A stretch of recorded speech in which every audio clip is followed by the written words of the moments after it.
Hello everyone, welcome to another episode of Vanilla Minecraft with Arturio Emerys. So we are going to start converting this into a spawner now. And in order to do that, the first thing we need to do is we need to make this chamber bigger. And so we need to move out 5 blocks from the spawner. So over here, it's already 3 out, so I just need to go out another 2. And we'll do this fairly quickly, thanks to that pick I have.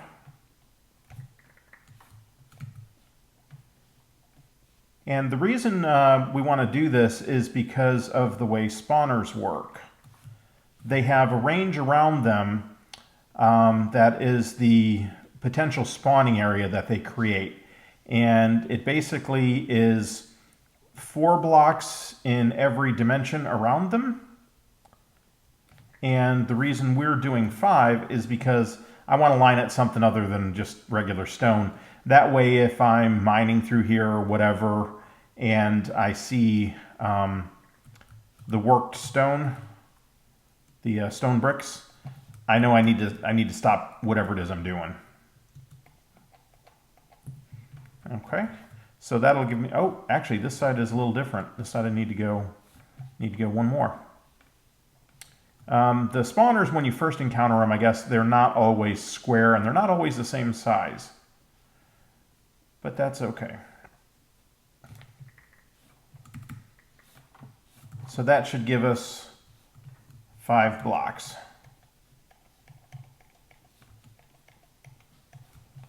There we go. Now the roof is going to be a bit more of a challenge to work with because, as I said in a previous episode,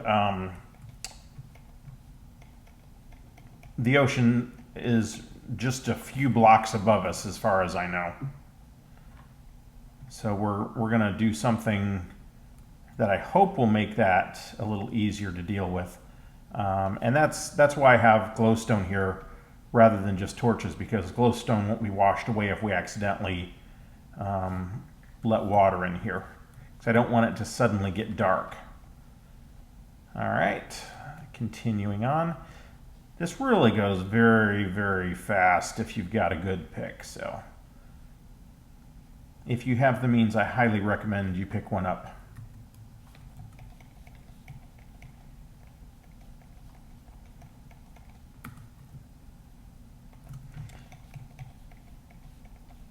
Now, one of my goals here is to try and make a pretty good spawner, one that will work fairly quickly. And in order to do that, you want to make sure that you're not limiting its potential. And that's part of the reason why we're increasing the size here. 1, 2, 3, 4. So that one is 5. And I'm actually going to get rid of this. Oh, cool. I got all 4 of them back. You don't always. So I'm going to put that one right there. Now, when I say limiting its potential, you want it big enough so that the entire potential spawn area is covered. Is this going to work? Yeah, it's going to work.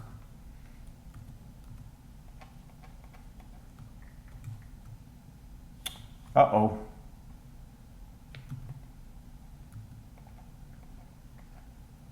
Oops. Okay, we're good. So I just need to fill these areas in with cobblestone. And then this gets the stone block. There we go. Coming along nicely. Anyway, what I was going to say is that these spawners are set up, if I understand correctly, from what I've seen on other people's websites where they talk about how the code is set, that basically in the region around the spawner, If there are, I believe, 4 mobs, they won't spawn anything. So one of the things you want to do is you want to make sure that it's a big enough area so that you're taking full advantage of its potential, as I said just a moment ago. But also you want to do everything possible to get them out of that spawn range so that they're not fulfilling that 4 mob limit. 1, 2, 3, 4, one more. So the easiest way to do that is to essentially just create a pit underneath that they fall, and you want them to fall far enough that they fall out of that spawn range. And I believe the spawn range underneath them, I believe it's also 4. All right, let's get my axe. And we'll get rid of some of this stuff. Give us a little bit more room. And make it a little bit more hospitable in here rather than, you know, having these kind of annoying fence posts and support beams and stuff. There we go. And at some point I may need the wood. You never know. I brought some with me, but it does take a fair amount to make one of these. There we go. We'll put some of this away. I don't need to be carrying all this on me. I don't need that. There we go.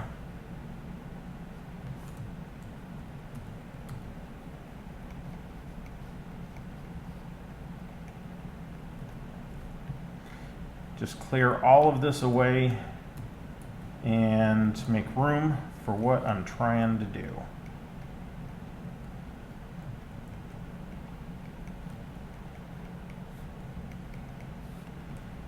All right, just double check that it's all 4x4 because, you know, that's how I am. Oh, I put all the wood away and I need some of it. All right, what we're gonna do now is we're gonna make a few pistons. Not a lot of them, I'm just gonna make a few. They'll come in handy later while I'm doing later stages of this. But they'll also come in handy for what I'm going to do now. At least I hope they will.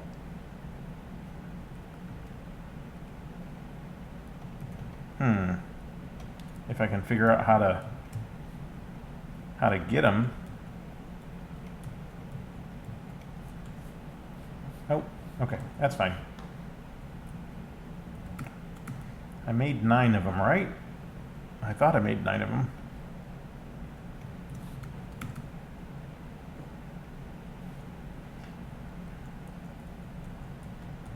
Oh, I only made 8. Okay, that's fine.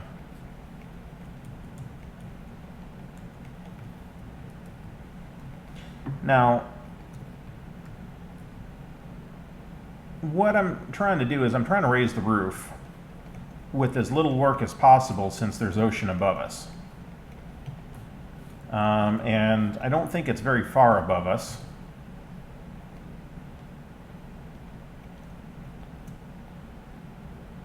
Which should be to our advantage. Okay.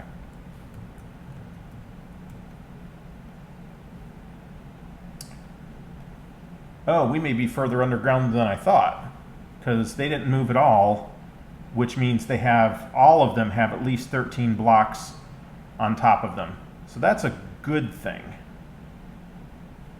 I thought we had like 2 or 3 blocks at the most. So what that means is from where the piston is, there's 4 blocks here, there's at least another 9 blocks above us. And I didn't need to raise the roof very far, I needed to raise it a little bit. So that's actually going to help us. All right. Get this.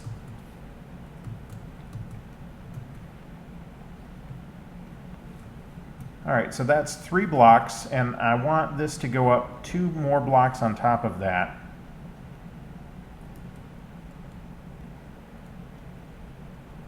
There, that will be our ceiling right there. And the reason I put a pillar on top of the actual spawner,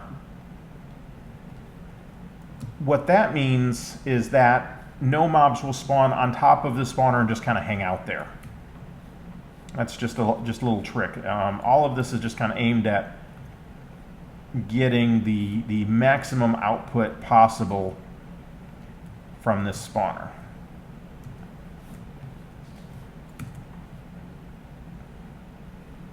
So I can put some of this stuff back, so I don't need to have these pistons on me, and I don't need to have that lever on me.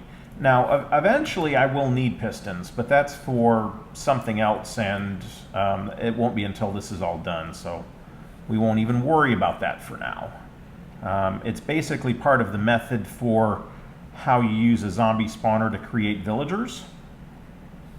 You use pistons to kind of separate them from each other so that you can isolate them and cure the ones that are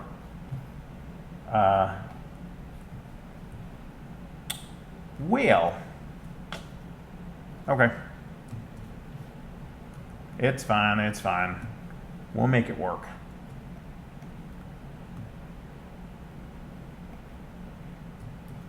Okay.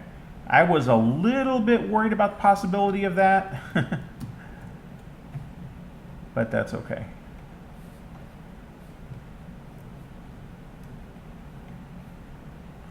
By putting that one hole there, it means any water that does come in here, that's where it's going to end up. So that's good.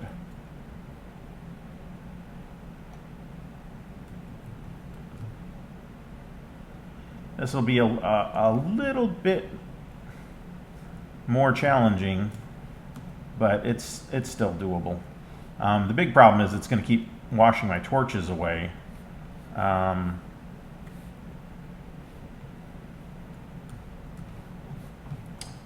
So let's try to finish this real quick. All of the ceiling that needs to go immediately. And I could just leave this as stone or whatever the stone is, but just for aesthetic reasons, I want it all to be the fit blocks, the stone bricks.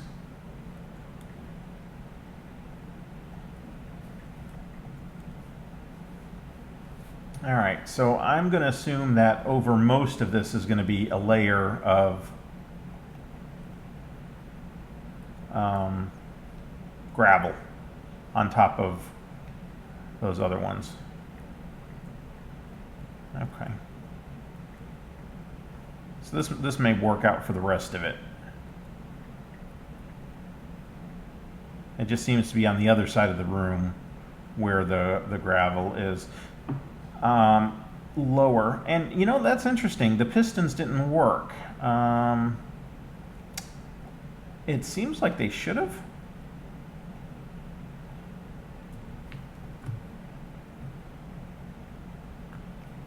But maybe pistons can't push blocks through water, which is interesting. Maybe not through a water source block. I don't know. And honestly, I don't know if that's a change from 1.10 or not, if that was something that previous versions of Minecraft, that was how their mechanics worked as well. Or again, like I said, if that's just something new. All right. Let's get a roof on here.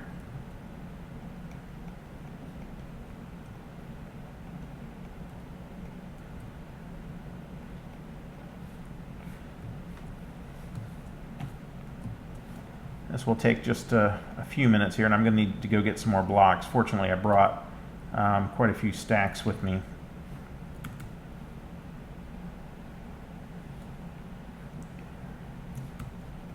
And some of these miscellaneous stuff, just put away. There we go. I don't need the water yet, but I'll leave them on, in my inventory.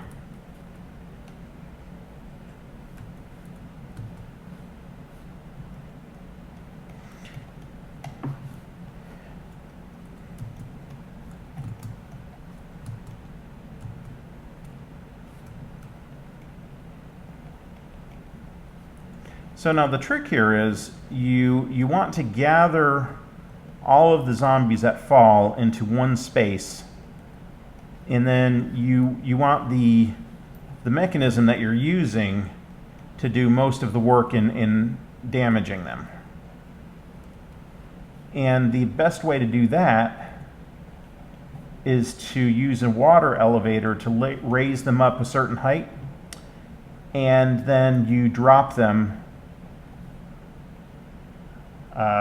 a set distance that will not quite kill them. You want it to just make them lose almost all of their health. And that's somewhere in the vicinity of, I believe, 23 blocks. And where it gets tricky is that you want to be standing in a place that's close enough that's triggering them to spawn. Oops. And then you want them to drop somewhere where it's convenient to kill them in that same place without moving. And that's where it gets a little bit tricky, but it's actually quite doable.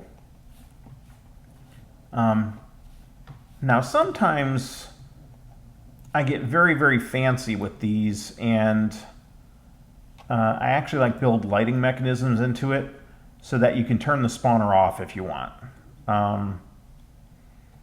You know, you basically put redstone lamps in and you wire them up with redstone, and you hook all of it up so that a single switch will turn the lights on and off. And it's doable. It's a little bit of a pain to set up, and honestly, it doesn't really serve a purpose. I mean, it was kind of fun to do the first couple of times I did it, but once you get it set up and once you get it tweaked and it's working properly, there's not really a reason to turn it off. You can effectively turn it off by making sure you're standing out of the spawn range, that 16 block spawn range.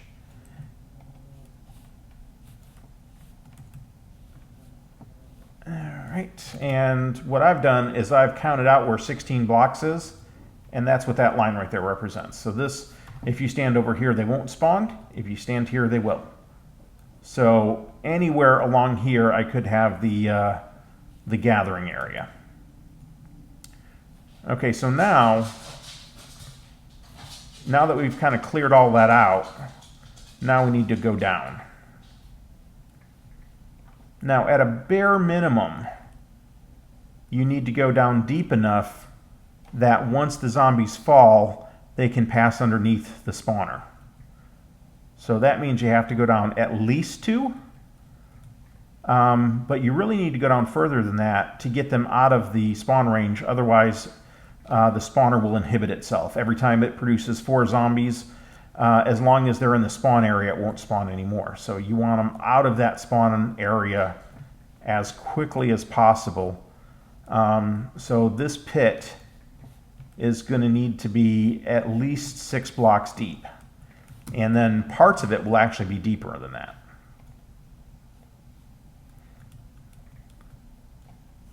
And as you go deeper, it will get more and more challenging to keep it lit up enough that you're not going to get stuff to spawn in here. Now, on the one hand, you don't want mobs spawning in here while you're building it, just because it's a pain to have to constantly keep dealing with them. And on the other hand, when it's done, you got to get rid of all the torches because it needs to be as dark in here as possible. So you don't want any torches left. You want it to be fully enclosed. And again, the darker it is, the faster the mobs spawn. So to get the most efficient spawner, this is the way you do it. Okay, so that's one.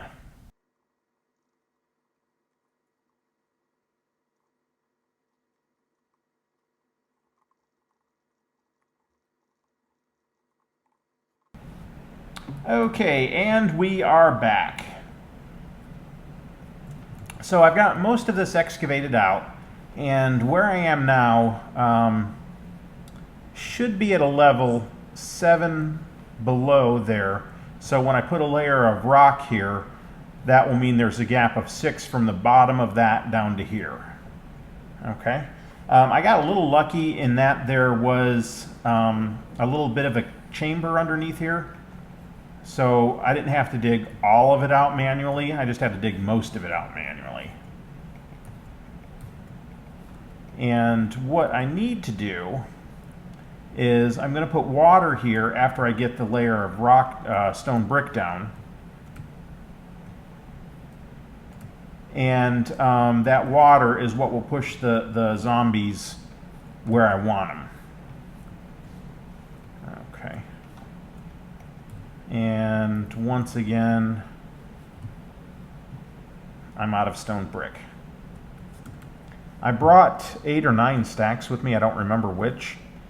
And I've already used all of that.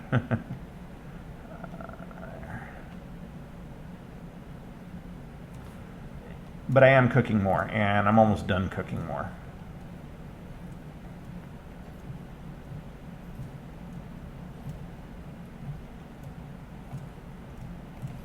So now we'll take this and we'll turn as much of it as I have into more stone brick.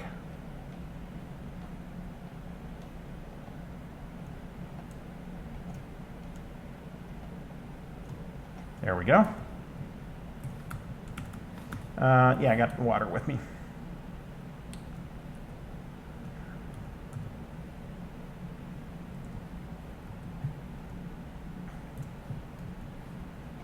And this is the point where you really want to be sure that you haven't miscounted, because this is when it gets to be a pain to fix mistakes.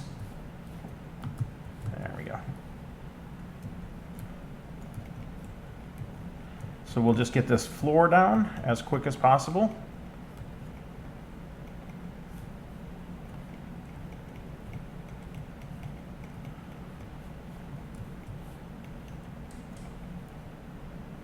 Actually, that one won't go there, for reasons that will be obvious in a moment.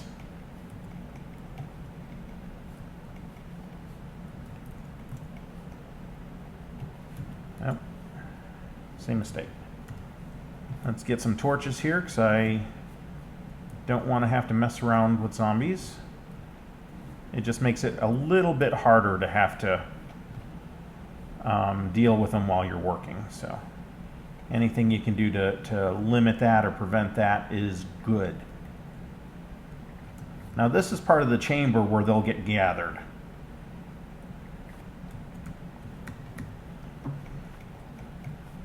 And all of this is going to have to kind of get adjusted on the fly as we go. But that's okay.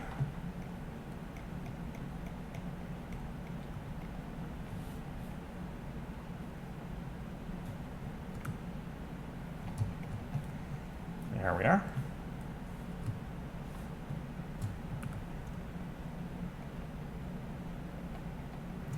So now, hopefully, the water should just push mobs over the edge, and it will.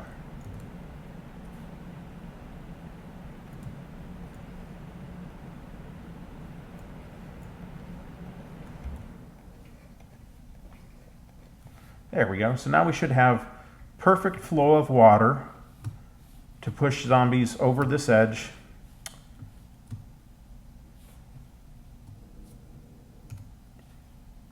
And we'll put a couple of torches here, which are going to be somewhat difficult to get back later, but that's okay. And you know what? I'm going to break that one.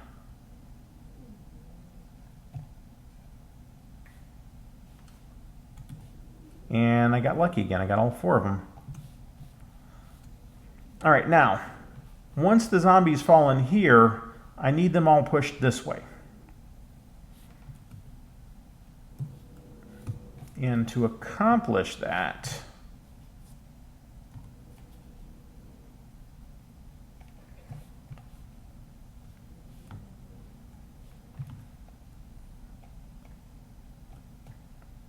I need to have a place over here where a water source block will start.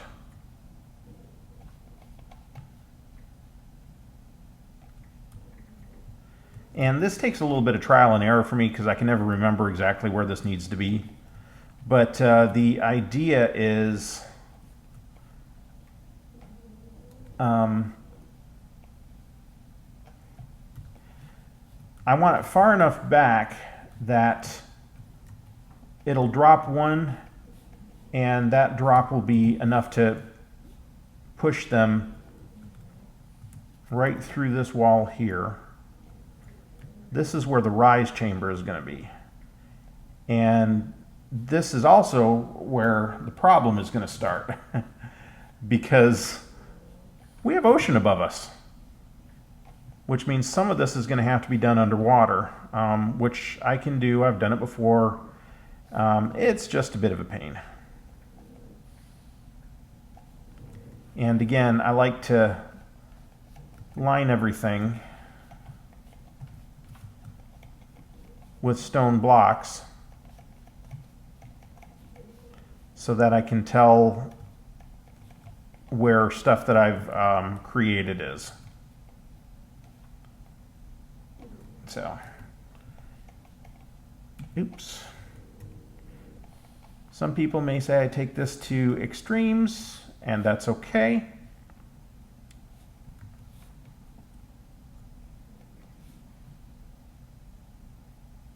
All right, so that's exactly where I want that.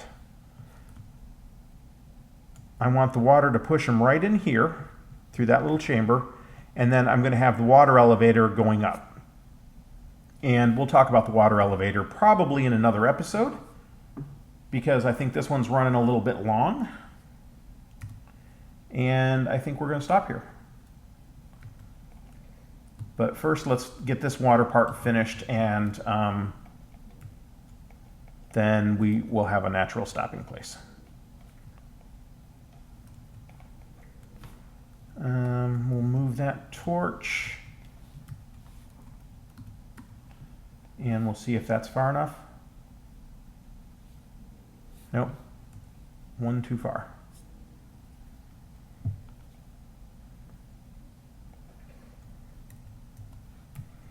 We'll put blocks there. We'll put that water source block there. And perfect. Exactly what we were shooting for. So now, when zombies fall in here, they're not able to get out. For the most part,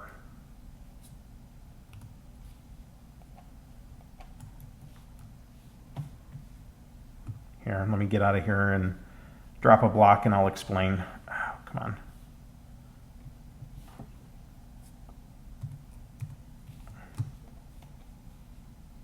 There we go. Okay, so because I have a block here, it's disturbing the flow, so we're not getting perfect. When the mobs get pushed over the edge, over here, they could, in theory, step back because there are a couple of blocks, I think like 3 blocks there.